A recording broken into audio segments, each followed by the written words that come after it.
Vincent Hall, and welcome to another episode of Anyone Can Draw, Paint, or Create. And you're probably wondering, what am I doing on the TV when I said I would be down in the art room? And I am down in the art room, probably right now while you're watching this. The Art Center is now open for classes as they're normally scheduled. Tuesday classes are advanced painting, intermediate to advanced painting, which is every Tuesday from noon to 2. And advanced photography from 2 to 4. On Wednesdays, we have beginner to intermediate painting on Wednesday morning from 10 a.m. till noon, drawing of all levels from noon to 2, and then Wednesday from 2 to 4, beginner to intermediate photography. So welcome to join any of those classes that you're interested in pursuing or maybe learning more about after having watched some of these videos. However, we do have to practice safe guidelines in the Art Center. So if you've ventured past the Art Center since Friday afternoon, you may have seen it looked a little more like a Rene Magritte or an Edward Hopper painting. Either way, we do have to practice social distancing and wearing a mask while we have classes in the Art Center. I do hope you come take advantage of them. But in order to provide everyone with safe options, I'm going to continue my online series as well. So those of you that would like to follow along in the safety of your own apartment for drawing class are welcome to do so. And of course, I'll always modify things. So if you're a painter, you might be able to pick up some tips as well.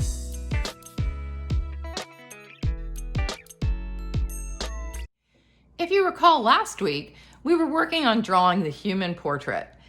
That's a challenge, and we started by breaking it down into just doing the planes of the face. If you remember these two people, which are not people at all, but just a drawing. So we got a chance to see how you would block in a human head, and then came up with an adult portrait of a gentleman that I had photographed at an event.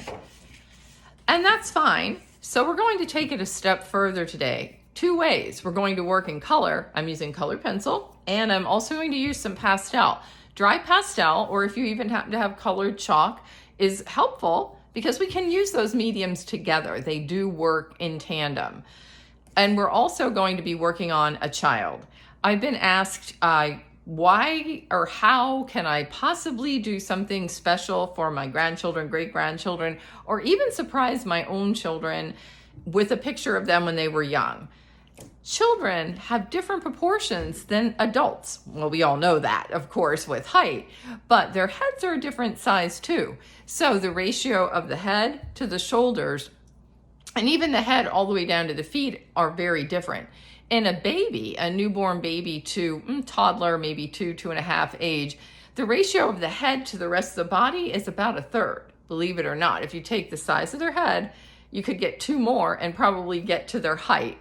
Once we get to the age of the young lady I'm going to be doing, this one, and again, I have no idea who this is. This was a girl at a wedding I was shooting. She was sitting on a piano against the piano, the dark wood of the back of the grand piano, and then there was a dark wall behind that.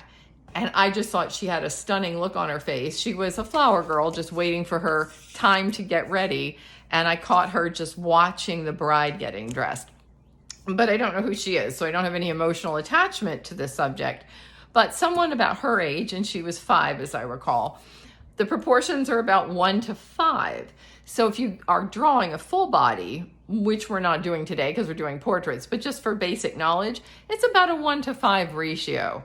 If you've ever looked back at some of the pictures from the Byzantine era or beyond, where they were trying to idealize the human head, a lot of times, even those religious paintings of young religious figures look like adults with little bodies. And that's because the proportions weren't quite figured out. So in order to make this realistic, we have to pay close attention to that fact.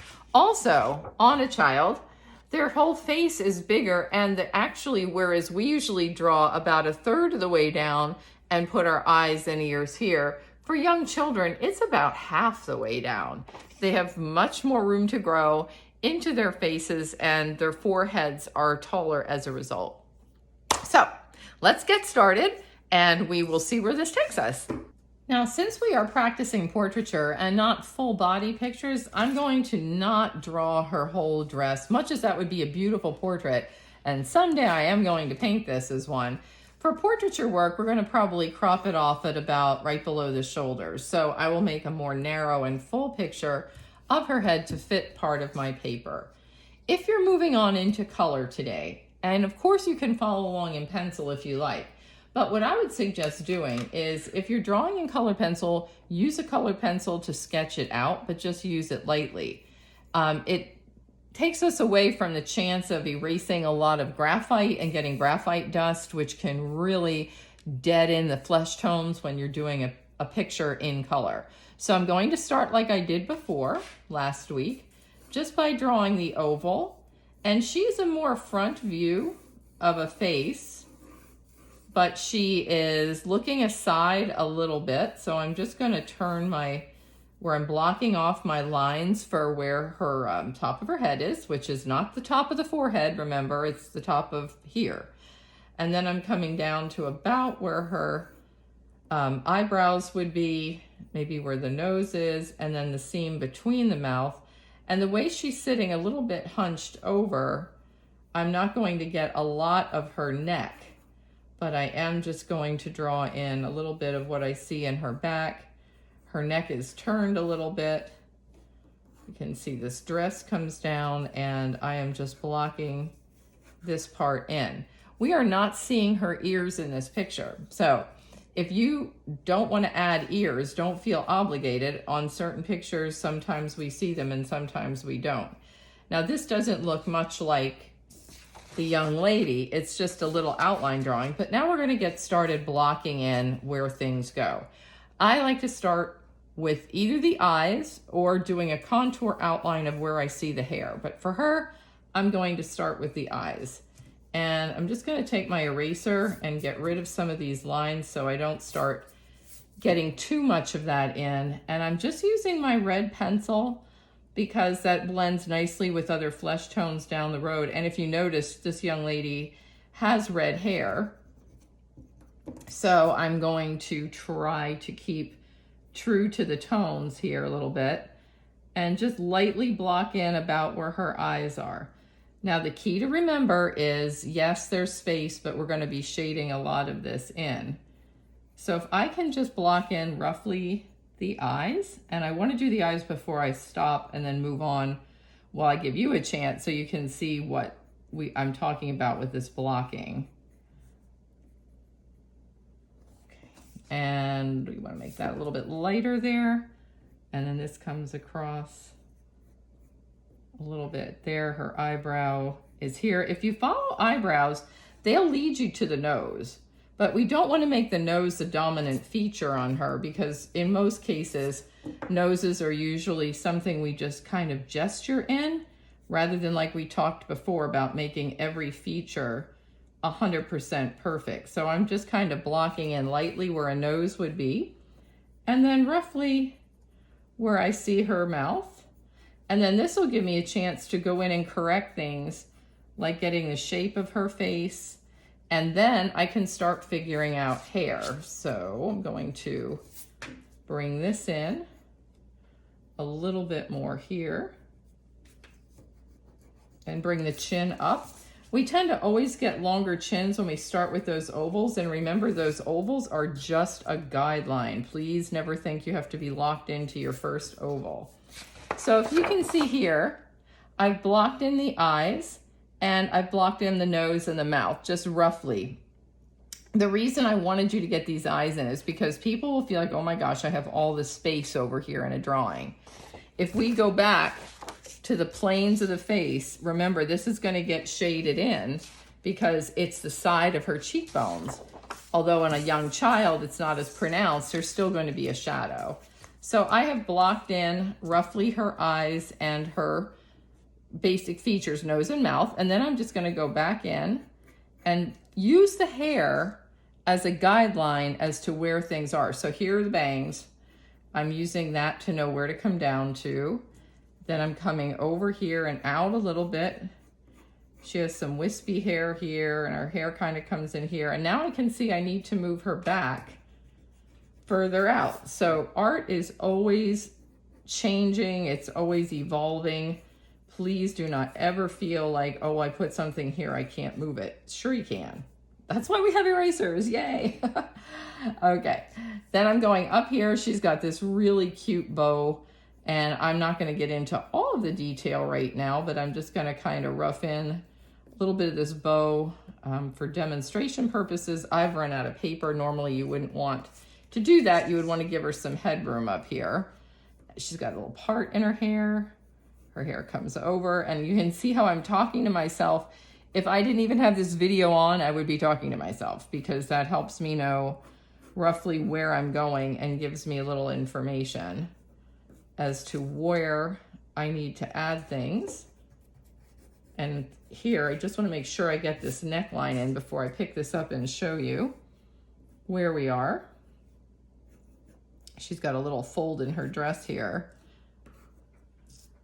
And we'll come down here, and we're just going to kind of leave this all taper off a little bit. This is not all her arm. This is her arm right here. So I may just decide to kind of leave this go for right now. I won't, we'll add this in when we get, so that's about as far as I would go on the portrait on this young lady before I start to, there's a little fold in her dress here, get started on the face. So I'll turn these around. Hopefully you can see where we are here. I'll try to come down a little bit more with the camera. There we go. So we've got her face, we've got it blocked in here, and we've got an end here. So I'm stopping my picture about here to keep it in true portrait. What I'm gonna do next is block in some of the face tones by using pastel.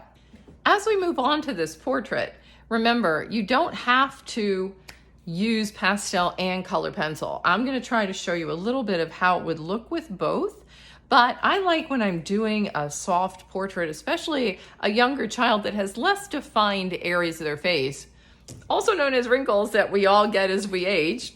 Look at these. We can try to just give an idea of that softness of youth, and that's what we're working on today, our youthful portraits. So I'm going to show you using just a very light lavender pastel, a soft pastel. If you have pink, that's fine. If you're doing a Caucasian portrait, or you could use maybe a warm yellow ochre or sepia if you're using someone with a richer complexion. The thing is, you want to go light. So if you look at the complexion and go to the lightest tone, that's what we're looking for. And on this young lady, she has very cool fair skin. So I'm going with this. This isn't white. It looks white on my camera right now, but it's not. It's a light lavender. But she has cooler tones and reddish hair, so we're going to kind of work with that.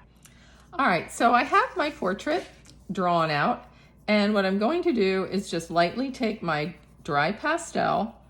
This does not work with oil pastels, so do not do. If you want to try oil pastel, we'll be doing a workshop on that in the future, and you're welcome to do that. So anywhere I saw some skin tone, I'm just using my pastel and roughly laying it in. If you notice, I just went up into the hair and over the part, because remember, hair grows out of the skull. So there is skin underneath hair. So that might be part of the problem people have with portraits, is when hair starts to look like it's cut off. Now, I just dusted that off, the old blowing technique. You can also use a blender, and you may not see a huge difference on this toned paper right now, but it is there, and you'll see what I'm talking about when we're finished.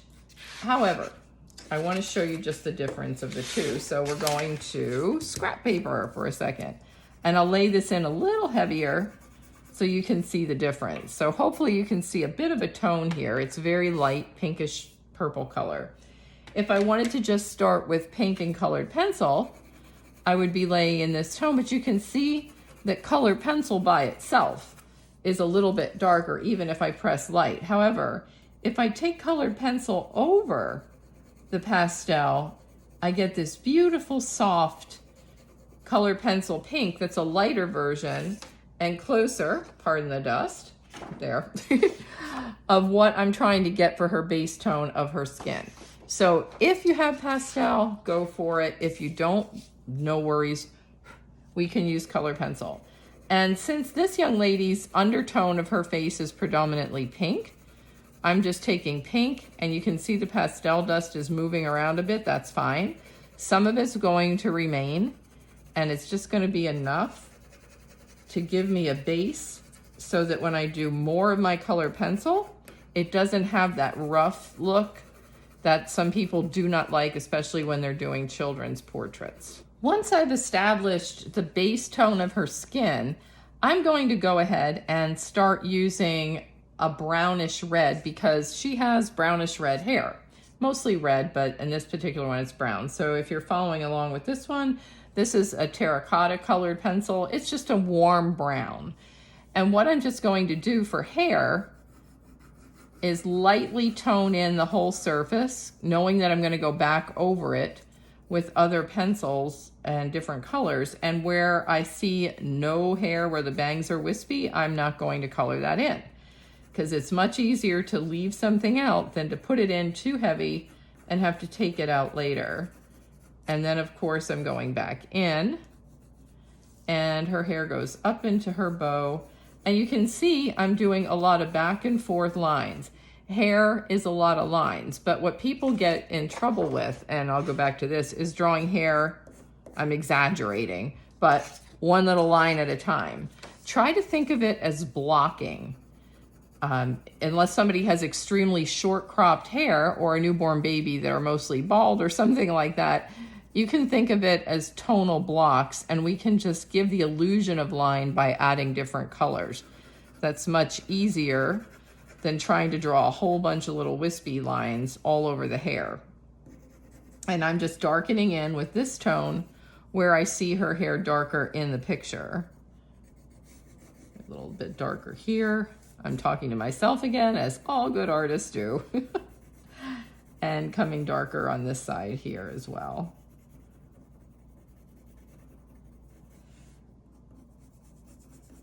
Okay, the next step is usually eyebrows and hair color in children are close to the same color.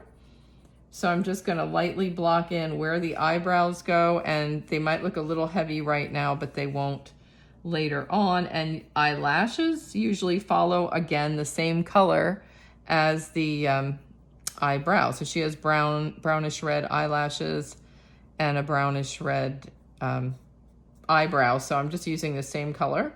And then I'm going back in around the nose and even the mouth, because, you know, mouths aren't necessarily all pink. I'm going to add some more tone in for her. But what I'm doing now is using this brown into the skin tone to develop your shadows. And we don't want her to look like she's a bearded woman or man or whatever. So I'm going to keep bringing these shadows down. They look a little scary at first, but once you get the shading in for everything, it won't look like it's out of place. And here's where I'm going with this, looks like it's out of place.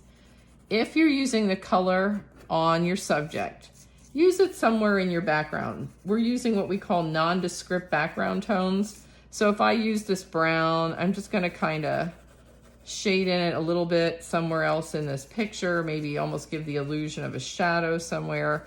I'm just kind of playing around intuitively with where I would like some of this color to go. You could use your pastel if you wanted to do that, or just a lot of different color pencils, but I like this brown, it's nondescript.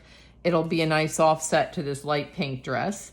And that would be about where I would go with this. Then the last thing I would do before we move on to me working independently and you catching up a little bit is take the pink where I see she has this pink bow.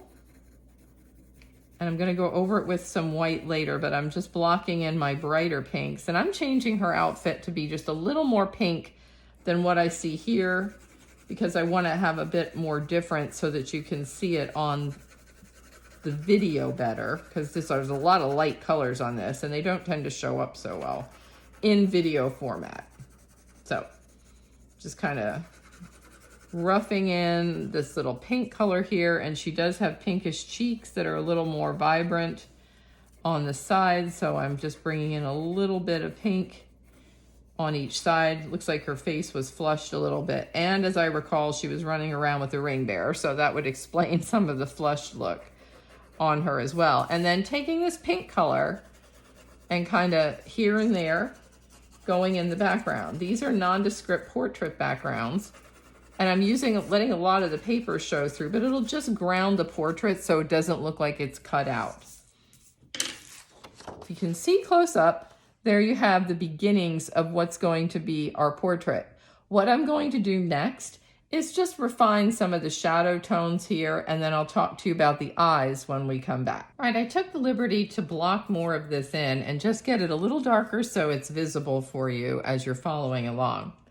What we're going to do with the eyes then is go into the color of her eyes, and her eyes are green.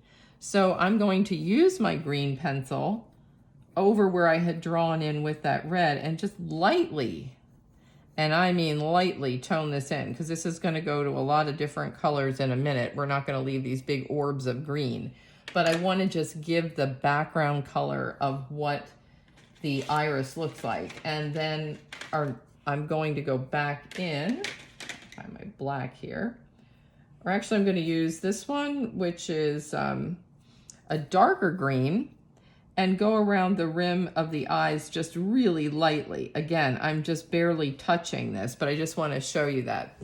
Here's a trick.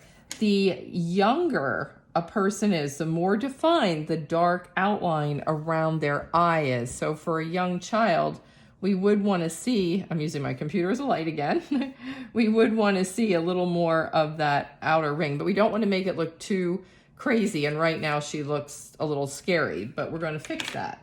First, we're going to take the eraser and knock off the bottom of the eye a little bit, because when somebody is looking at you, you don't see the bottom of the eye. It doesn't go straight down unless they're completely staring at you in abject horror, and she certainly is not.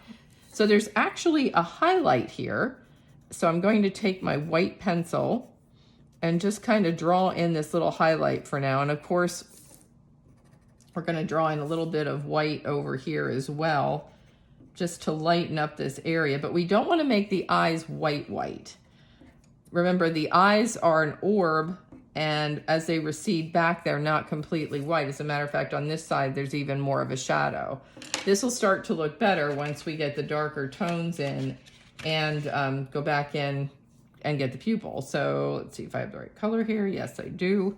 We're going to go back in now and just try to define where the pupil is. And I'm doing little dots. I am not making a big solid outline of a circle. If I did that, it would look like a cartoon. And that's an option, but we're not doing a cartoon effect here. We're just doing a light. So I told you that green was going to get knocked down pretty far here.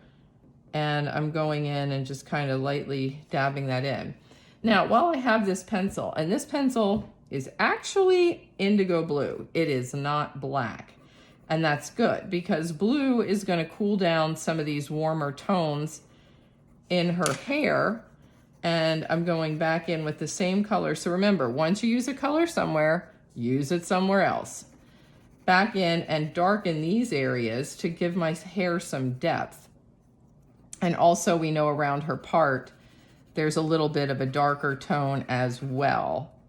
So I'm just following along what I see, leaving the highlight, that's fine.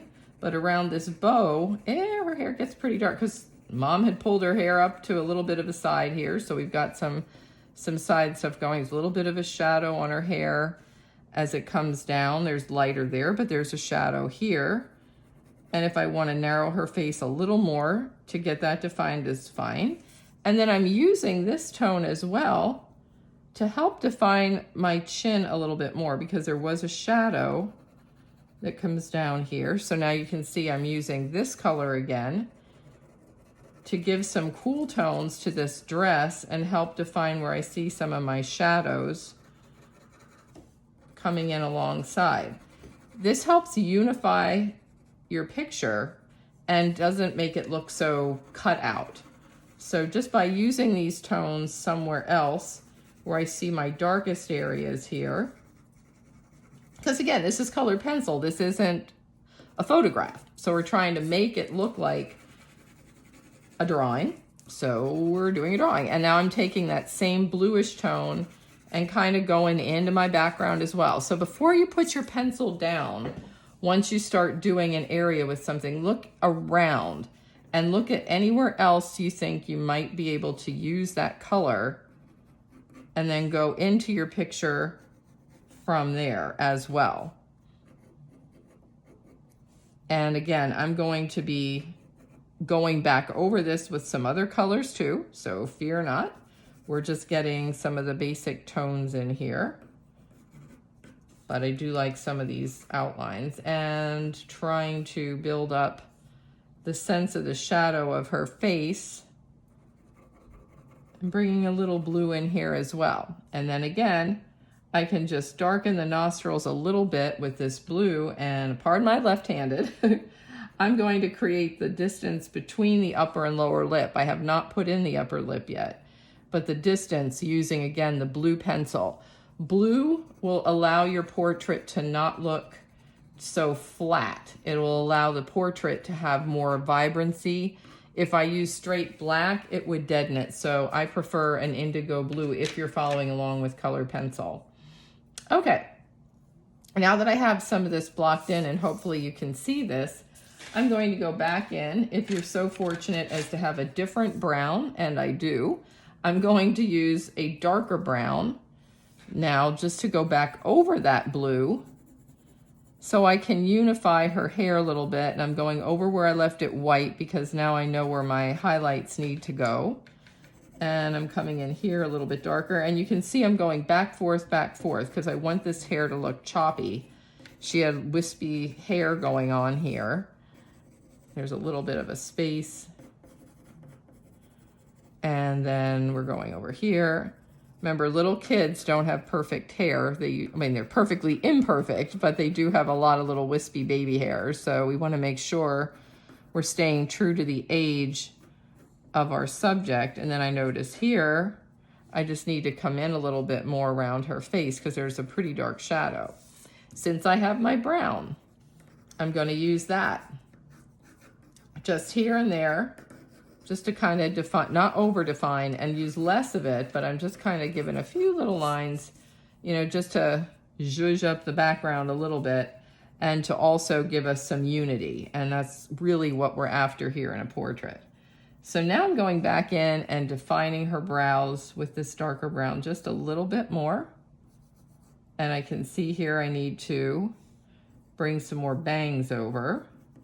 So I will. And bring her face in more here. And just define that nose shadow a little bit more. Now here's another thing about noses. They have a top that has a highlight, and I do have my highlight here, if you can see it here.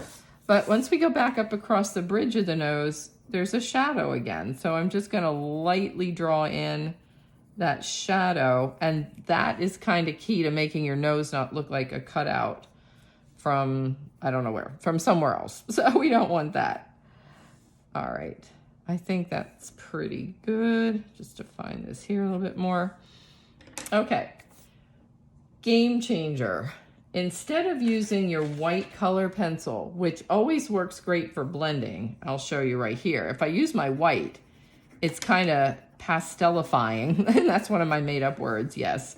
Everything, and giving it like a soft blended look, but it's really not going white. Use a white drawing pencil. This is white graphite. Sounds counterintuitive, but they do sell white drawing pencils. They'll actually lay in your highlights on a colored pencil drawing a lot better. There's always that little shadow, or highlight rather, under the chin after the shadow, and lay in your highlights better than the regular color pencil would. And I found that out through trial and error, but it's a good tip. So if you're investing in some drawing supplies and you have colored pencils and you go white colored pencil, but you have a white drawing pencil and they're different, use that one. Or at least don't use the barrel white pencil, because this has beeswax in it, and that's great for a lot of things, but not for what we're trying to do with getting highlights. So now I'm going to look at her eyes, and there's usually a highlight under the brow bone.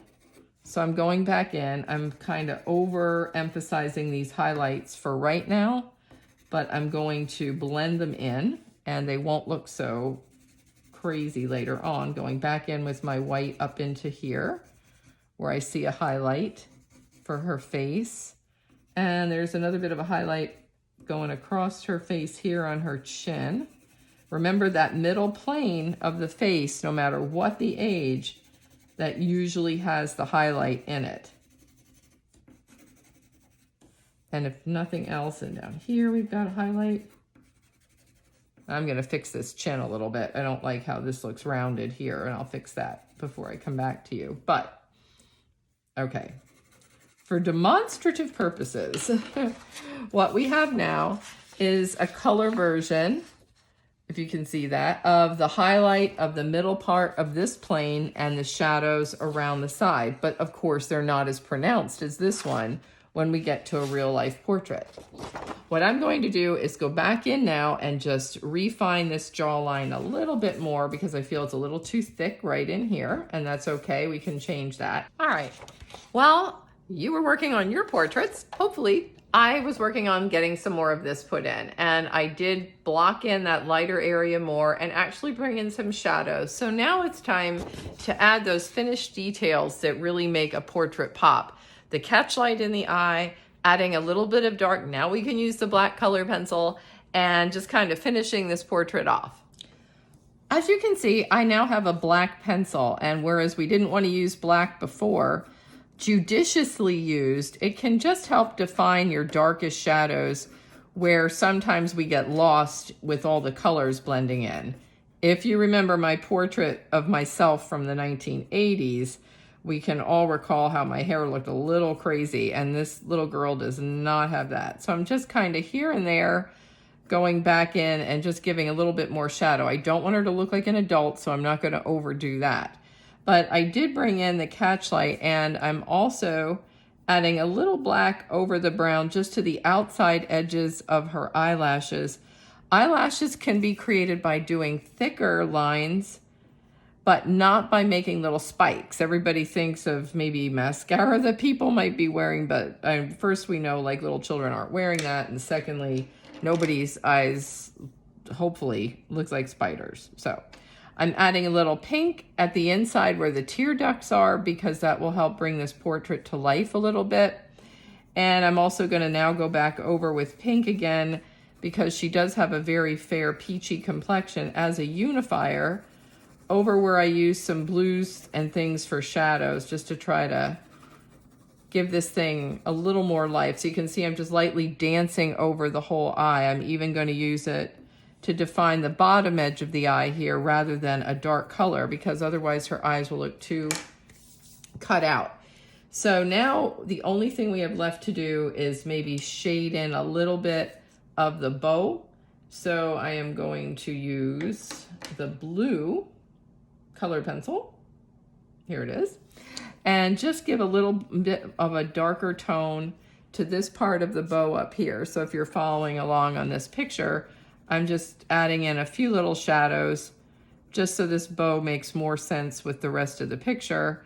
I don't want the bow to be the primary part of my image, so I'm not going to overdo the whole bow thing. Just enough to give us the sense that there is something in her hair up here. Right now it's looking a little like a clump. So I'll redefine a little bit more of the shapes of these, the bow and the little wing of the bow coming out too. And then using the pink again over any of these shadows so that it looks like a darker version of what I have here and not its own entity. If you use a darker color to do a shadow, just use the lighter color over it and that should work. But as promised, let's get a little more pink in the dress here. You can see if I go over the blue with the pink, what I'm doing is unifying this, even add a little more to her arm so her arm doesn't look totally disjointed from the rest of the picture. I don't want the arm to be the primary importance of the picture, excuse me. So you can see I've left off even this other arm over here. I'm just really trying to work more on the whole idea of the portrait in color pencil. Okay, last two things, I'm going to take yellow and bring in these golden tones in her hair where I had let some space that was white, because she does have some little highlights in her hair coming right out,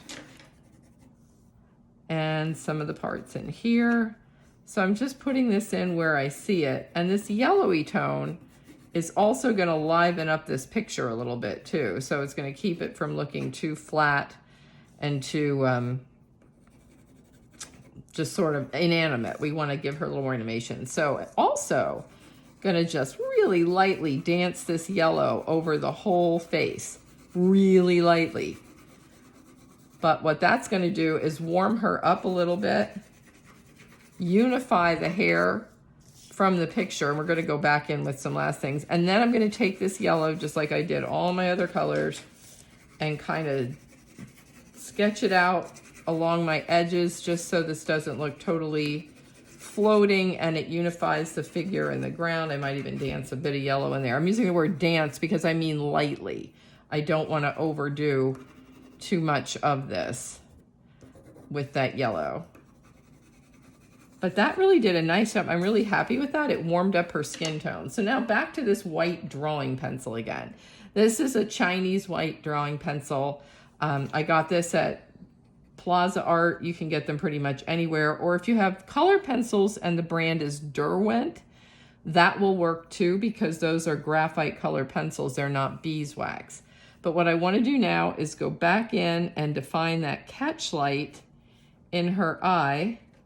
And if I cannot get the catch light too well with this pencil, which I kind of did, but not exactly to where I want it to go, I'm going to go back in with my black again, and that'll give the illusion that there's more of a catch light there. But the other thing you can do, pardon my arm, is take white pastel, make a palette for yourself, and get a small blending tool or the edge of a Q-tip, whatever might work. And this has to be about one of the last things you do, but we're just going to drop in, there we go, just a dot of that white to get the catch light in, and then I'm just going to leave that be because it's not there. There. Okay. Don't dust that off. We would spray that with fixative. For those of you who don't believe in fixative, you would just let it go and then put glass over this or whatever you might be doing, since we are adding in the whole pastel thing. But then after I do that, I can go back in around that catch light and just define it a little bit more by using the black colored pencil. And that way I'm going to leave that be. So the last thing is just to take another color. This is my light pink again. And I'm going the opposite direction that my hand went. Because I'm left-handed, I usually go left to right. I'm going right to left, so you can see I'm hooking my hand. If you're a right-hander, you're not hooking. So don't worry, you'll just go in the same old way. But for left-handed folks, we want to go in the opposite direction to try to blend this in. Again, using that tone. Then using my white color pencil again. And this is where you could use either your Barrel pencil. If you're using color pencils by Barrel, the wax will help blend it. And I'm going to add my really harsh highlights under the chin here. Another highlight that comes in here after this, that little tendon on the neck. I'm just looking at where else I might need a highlight, coming right down here. There's more of a highlight here. And then, of course, across her brow, because with children, there is no shading across the brow. They don't get that furrowed brow look till much later in life. So make sure you don't add that. And there's usually a secondary little highlight, just talking to yourself as you go along inside here. Now, to get the hair to look a little more like hair, you can do a couple of things. We can do some little streaks with just the white, just going over it, or I think I'll use my dark brown and just go back in and get these darker darks, and then just kind of do a few of those lines that I told you you didn't want to do at the beginning, but just to kind of add that wispiness to the hair as it comes out later on. Now here, her hair went into a dark background. It's just implied to me that there's some wispy hair there. Not sure exactly how her hairstyle was going on that side, but I am just going to guess. And we all know that hair is in a helmet. So I'm just adding a few little wisps here and there, and then even just letting my pencil lightly come down over her face. Don't be afraid to integrate the hair and the face. It does integrate nicely. And I think that's about it. Except for one more thing that I just saw. Shoulders also have a little highlight. So I'm just going to lightly go back in down here just to unify her arm a little bit more again with the surroundings. And there's a nice highlight in her dress that comes down here too. So just to finish a little bit more of this off. I'm just taking the white over top because I was changing the dress a little darker than what it is, but I want to be true to where my highlights and my shadows are. So just kind of unifying it. Then go back into my bow. Add a little more white here so that we can tell this is a bow without it being too much of a bow, because I don't want to overdo the bow, but I am going to go back in and make it a little pinker.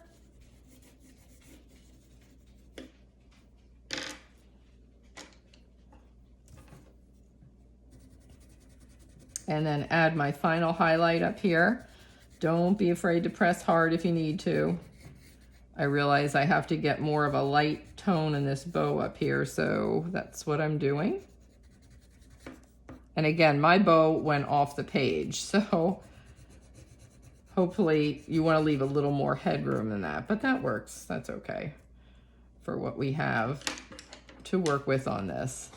So hopefully we've got a resemblance of her face. It might not be 100%, but the idea again is that we're trying to show the drawing is not the photo, but it is something somewhat close. The key is, again, remember, use lots of colors. You can see there's different colors in her hair here, but we're trying to give the idea. If you use a color here, use it here. Don't be afraid to like just scribble along in the background. That's called a nondescript background, but hopefully you can try this and see what you come up with. I hope that gave you the encouragement, or at least the excitement, to try a portrait on your own of a younger person. If you have trouble seeing it, always looking at it the way we're normally used to seeing it, one of my tricks, and a lot of artists use it, is to turn the portrait upside down. That way, if you turn it upside down and you look at it this way and it still looks reasonably in proportion, you're going to probably be happy with the end result. Here's mine. I think it's okay. You know, again, as an artist, I'm never 100% sure about my work, but I think I would leave this for now. I hope you're enjoying this series, which will continue. So next week, stay tuned for another Anyone Can Paint, Draw, or Create. But I will also have the finished versions of all the lessons I've done since we went into our COVID-19 lockdown of sorts in the Art Center starting on Tuesday. So if you want to come by and look at what these finished products look like from all the lessons we've done, feel free to come on down and take a look. Remember, we do have to follow the COVID-19 guidelines set forward by the CDC and Vincent Hall administration.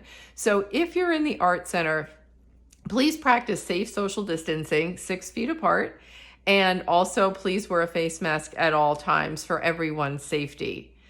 Until I see you either at Vincent Hall or next week on our other episode of Everyone Can Paint, Draw, and Create, stay safe, be well, have a happy 4th of July, and for those of you participating in the fireworks sip and paint, enjoy that. It should be a lot of fun, and I know Susan and Maureen have put in a lot of work into making it so. See you next week.